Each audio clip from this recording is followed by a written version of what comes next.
تخيل كده انك ماسك موبايل شكله فلاج شيب، تصميم بيلمع، كاميرات مرصوصة كأنها طقم ألماظ، شاشة أموليد بتشد عينيك من أول وهلة، وكمان في شوية خدعة ذكية في الكاميرا تخلي الصورة الثابتة تتحول لفيديو وتدب فيها الحياة. كل ده تمام، بس في حاجتين صدموني، أو تقدر تقول ما ريحونيش. هل هو صفقة العمر ولا فخ مغري؟ خليني أحكي لك التفاصيل. اول احساس بيجيلك اول ما تمسك الموبايل ده انك بتتعامل مع فلاج شيب من الفئه العليا جدا. الموبايل شكله فاخر قوي، تصميمه فيه شبه كبير من S25 من جالاكسي بتاع سامسونج، بس بتفرد، يعني مش تقليد، لا هو موبايل له شخصيته. كاميرا بتلمع، اطار لونه ذهبي بيدي ايحاء بالفخامه، وظهر شكله زجاجي، بس الحقيقه مش لاقي اي حاجه مؤكده بتقول انه زجاج فعلا. فكرت ان انا اكسره، بس هو جاي لي من هونر فلازم ارجعه لهم تاني. يعني ممكن يكون بلاستيك مطلي، بس من النوع اللي بيتقل على الايد ويدي احساس انه اغلى من سعره. وبالمناسبه وزنه موزون، مش خفيف يحسسك انه رخيص وبلاستيكات، ولا تقيل يخنقك في ايدك. انا بصراحه كنت مفتقد الحجم ده من الموبايلات. اخيرا موبايل مش متصمم لصوابع الديناصورات، صوابع ناس عاديه تقدر تجيب اخر الجهاز بايد واحده. ملمس الجهاز في ايدك بيدي احساس انك ماسك موبايل رائد من النوع الغالي، في حين ان سعره في المتوسط جدا. الشاشة هنا من نوع أموليد بحجم 6.55 بوصة، حجم المثالي تقريبا للموبايل، الحجم اللي هو مش صغير ومش كبير. الألوان في الشاشة بانشي وحيوية كده، والإضاءة بتوصل ل 5000 نت، يعني تحت أشعة الشمس هتشوف كل حاجة بوضوح. ومش بس كده، كمان في معدل تحديث 120 هرتز، بس لازم تعرف إنها مش ثابتة، أوقات بتنزل حسب اللي بتفتحه، وده طبيعي في الفئة دي علشان ما يسحبش بطارية بزيادة عمال على بطال. الشاشة الصراحة من أقوى نقاط القوة هنا في الجهاز، سواء في التصفح او اللعب او حتى مشاهدة محتوى على يوتيوب او نتفليكس. الاداء في الالعاب وفي العموم يعني بيعتمد على معالج سناب دراجون 7 جين 3،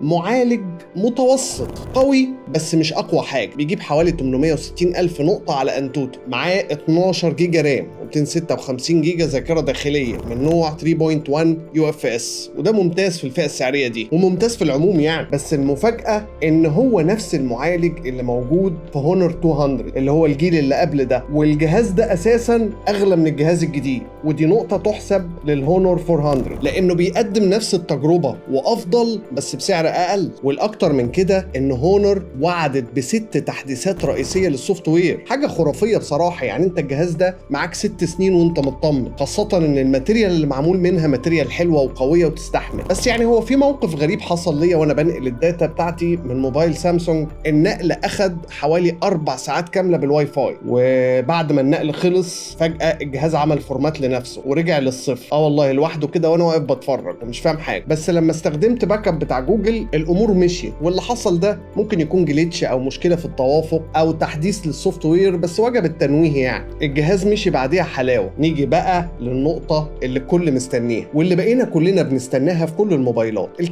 الكاميرا الخلفية الأساسية 200 ميجا بكسل مع كاميرا الترا وايد بدقة 12 ميجا بكسل، والسيلفي 50 ميجا بكسل. الصور في النهار من الكاميرا الخلفية ممتازة خرافية بصراحة، تفاصيل كتير، ألوان مشبعة، و HDR شغال زي الساعة، بس شوية مصفرة حبتين، بس دي طريقة المعالجة بتاعت هونر. لما الشمس بتضرب جامد الموبايل بيأدي بشكل ممتاز، بس أحيانا بعض الصور أو المشاهد بيطلع فيها لسعان بسيط، ودي ما بتتكررش كتير، لكن هي حصلت معايا مرة، وغالبا بتظبيط سوفت وير خلاص كل حاجة بترجع تبقى زي الفل. وده تصوير بالكاميرا الخلفية في النهار. طيب التصوير بالنهار دايما ما بيقولش كل حاجة. الأساس في أي كاميرا تصور بيها تصوير في أي مكان في أي وقت، يعني وانت سايق العربية في ظروف ما معكش مايك بتسجل فيديو، هل الفيديو ده كافي ووافي؟ الصوت واصل واضح؟ يعني دايما الايفون بيقولوا ان هو أداة تصوير او أداة برودكتيفيتي، أداة إنتاجية. هل الجهاز ده انا لو طلعته في اي وقت وصورت بيه هيطلع الاداء اللي انا منتظره منه؟ صوت وصورة هنشوف. طبعا الكاميرا فيها وضعين، الكاميرا الامامية فيها وضع اللي هو الوايد انجل، وده الاساسي بتاع الكاميرا. يعني انا اعتقد ان الواحد اللي هو فيها 1.8 اكس، اعتقد ان الواحد هو كروب من ال 1.8، يعني هي الاساس بتاعها الاتساع بتاعها فتحة العدسة والوايد انجل انا شايفها كويسه في الكاميرا دي. واضح ان العدسه الاماميه، الكاميرا الاماميه ال 50 ميجا بكسل الريزوليوشن بتاعها ممتاز. لكن ماذا عن الصوت؟ الصوت مهم جدا، هو مش كل الناس هتبقى ماشيه بمايك يعني. التصوير الليلي هو اللي بيحدد. الكاميرا الاساسيه هنا بتأدي كويس جدا، بس الالترا وايد محتاجه شويه تحسين، وبتضلم الحتت المظلمه علشان تداري على النويز. ان التصوير في الفيديو بيدعم 4K من الكاميرا الاماميه والخلفيه مع تثبيت بصري ممتاز، بس ال 4K 30 فريم، لكن لو عاوز 60 فريم هتنزل لفول اتش دي. واحب اقول معلومه كده على السريع، الكاميرات هنا 200 ميجا بكسل زي اللي في جالاكسي S25 Edge، انحف موبايل في تاريخ سامسونج، اللي هنعمل عنه مراجعه كامله الحلقه الجايه. فما تنساش تعمل سبسكرايب وتفعل الجرس علشان لما الحلقات تنزل توصلك التنبيهات. ندخل بقى على البطاريه. بطاريه الجهاز ده هايله. البطاريه هنا 6000 ملي امبير، وده رقم مش بنشوفه كتير بصراحه، لا في الفئه المتوسطه ولا في الفئه العليا، وده بفضل البطاريه السيليكون كربون الجديده. الموبايل بيكمل يوم ونص من الاستخدام الكثيف المكثف الطويل، نت ويوتيوب وكاميرا وكل حاجه. الشحن 80 واط بيشحن صاروخي حرفيا. كمان الجهاز مش بيدعم الشحن اللاسلكي، بس يعني مش متوقعينه في السعر ده. ولو ان انفينكس 040 5G اللي هسيب لك لينك مراجعته، الجهاز ده تقريبا كان في نفس الفئه السعريه وكان فيه شاحن وايرلس. ومعلومه على السريع كده، السوفت وير والواجهه في هونور 400 اجريسيف حبتين في قفل التطبيقات اللي في الخلفيه، وده شيء حلو عشان يحافظ على البطاريه. بس يا عم بالراحه شويه، اديني فرصتي، بلاش شغل الايفون ده. ما هي 6000 ملي امبير يعني، فعندك براح، سيبني اشتغل شويه. وطبعا ده في السوفت وير انت تقدر تقلل مساله الاوبتمايزيشن دي، تخليه اقل حده في التعامل مع البرامج في الخلفيه، ده لو انت عايز تضحي بالبطاريه. ونيجي للصوت. الصوت ستيريو.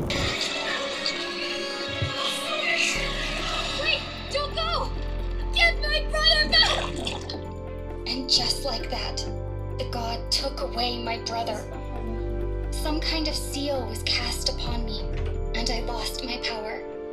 So whilst we used to... عالي وواضح جدا بدون اي تشويش او تكسير، حتى في اعلى مستوى له. مفيش خروشه ولا نغوشه ولا بتسمع الصوت من الظهر زي بعض الموبايلات في الفئه دي. انا جربته والصوت بصراحه عميق وصوته حلو. بالنسبه للشبكات انا جربته وشغال بيه في دبي، والشبكه كانت ثابته وقويه جدا. بس يعني بما ان شبكات دبي عموما قويه، فما اقدرش احكم بنسبه 100%. انما الحقيقه يعني والانصاف، التاريخ بتاع هونور بيقول ان الشبكات بتاعته قويه في العموم. خليني اكون صريح معاك في الخلاصه، هونور 400 مش موبايل بيحاول يقلد الفلاج شيب، هو جاي ينافس ويكسب ارض. تصميم ممتاز، شاشه قويه، كاميرات محترمه يعتمد عليها، معالج ثابت وراسي، وسوفت وير عليه وعود كبيره بتحديثات هتفضل معاك ل6 سنين. بس هل هو كامل؟ لا. ولو حد قالك ان في موبايل كامل، اعرف انه بيضحك عليه. مثلا انا كنت اتمنى اشوف مقاومه ماء حقيقيه IP68 اللي نزلت في البرو منه. كنت عاوز اشوف عدسه تليفوتو حقيقيه مش زوم ديجيتال، لان هو هنا في الزوم بيعتمد على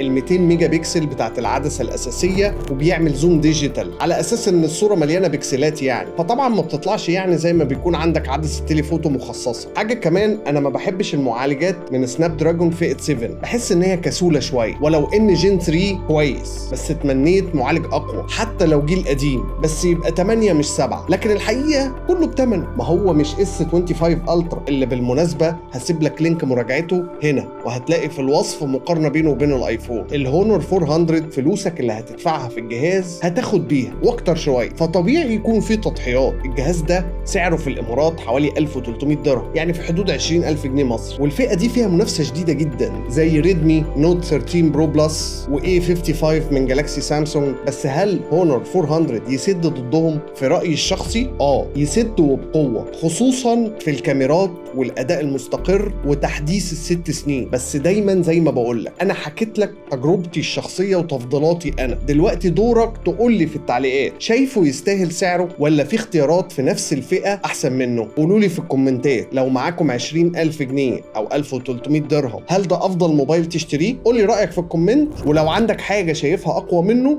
قولها لي برضه في التعليقات. وما تنساش اللايك والسبسكرايب وتفعل الجرس. استنوني في الريفيو اللي جاي. اشوفكم الحلقه الجايه. سلام. نيمو يا نيمو. اللي هسيب لك رينك ايه بس انت بتلخبطينيش لو سمحت. طيب يلا من غير ضحك.